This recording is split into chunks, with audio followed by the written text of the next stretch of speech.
Assalamualaikum warahmatullahi wabarakatuh. I would like to tell you a story from our neighbor country, Vietnam.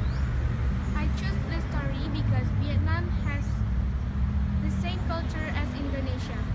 Besides that, this story contains the lessons about how danger greedy, jealousy, and envy in this life that even can harm us. Therefore, we must have nature kindness, sincerity, and patience to get our happiness of life. Because actually, happiness doesn't lie in the amount of property, wealthy, gold, or money, but lie in our heart. Assalamualaikum warahmatullahi wabarakatuh. My honorable jurists and all audiences, let me introduce myself. My name is Najwa Khailifa and I am from SMP 3 Banda Aceh. On this occasion, I'll tell you a story. The Golden Star Fruit Tree. Okay, here is the story. Once upon a time, there was a rich old man living in Vietnam. He had two sons.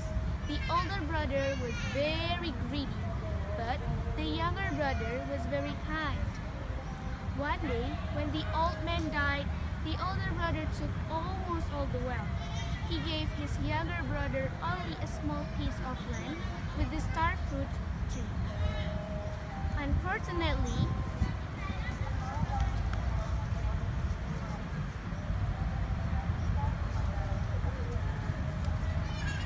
a very big red and oven came and ate all the fruits.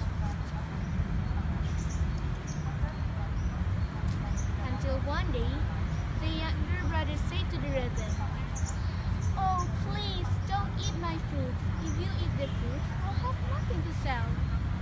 Surprisingly, the raven replied,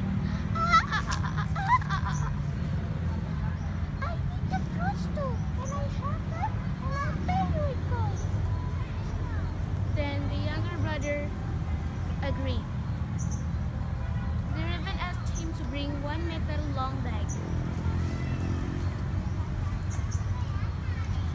One day, the younger brother climbs on the raven's back. Then they flew to a place full of